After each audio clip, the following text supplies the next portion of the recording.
台南市议会第3届第8次的登记会28号上午正式开议。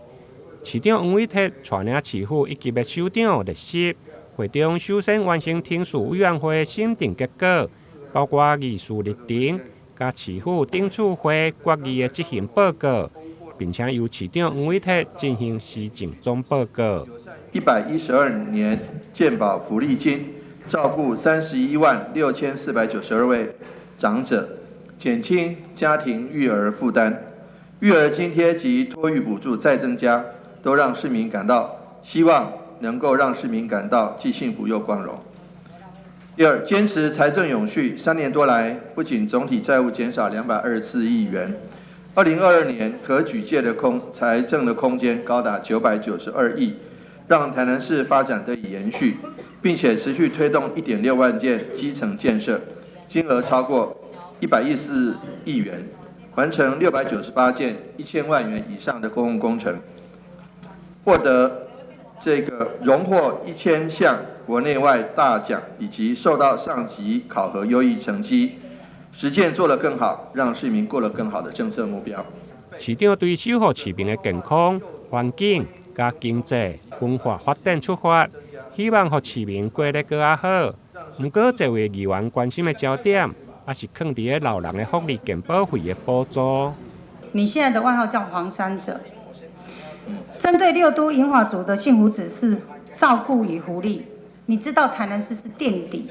不会，我比新北还好一点。那你怎么会是这样比呢？我想台南市的老人的福利，你刚刚也有所讲，为什么健保会你要打个3折？你为什么不全部来支付？那你这样对台南市的老人公平吗？6都健保会全部只有台南市在打折，不对，怎么会不对？新北我们给的比新北多。人因是未达5%哦，全额补助，你是未达5%，依年龄区分补助，唔好安尼讲哦。啊，因为财务嘛比咱好做者。啊，财务较好无毋对，但是你无比人较好，你唔通安尼乌白斗，你等下好友谊打电话来，我就歹势。除了健保补助，因为今年阁是选举年，现场嘛有议员针对最近咱市治安的问题，询问市长为咱市的治安来拍分数。市长，我想这是本届这个最后一次您的市政报告。总结来说，在这4年内，您为台南市的治安成绩，你为自己打几分？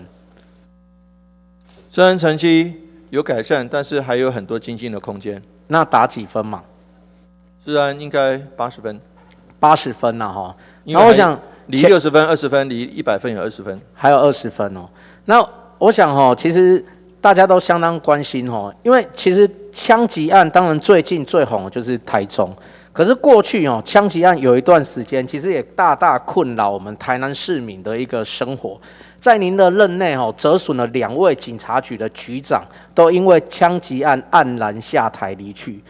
那上个月我们台南市我们也有发生很严重的这个街头互相这个开枪的事件。那上2个礼拜，我们台南市也有庙会传出枪声，所以在这台南市里面这个在枪击的一个部分可以说是社会新闻层出不穷。不知道您对于这个未来你接下来对于这个部分特别是选前在扫黑的部分，你有没有什么样的想法？跟吕议员报告，扫黑、扫枪、扫毒是我们的重中之重。那另外一个部分是防诈，防诈虽然没有子弹，虽然没有暴力，但是我们也非常重要。那枪击的部分，议员您指示我们会再加强扫黑，还有扫枪。另外，在青年事务方面，虽然顶一次会期，议员陈义丁就提出质疑，认为市府并无关心。不过，在这届市政总咨询，议员嘛真欢喜看到相关的政策，包括投入6亿的经费，但却唔知影详细内容。希望市府针对青年事务有更加清楚的方向。台南新闻引根采访报道。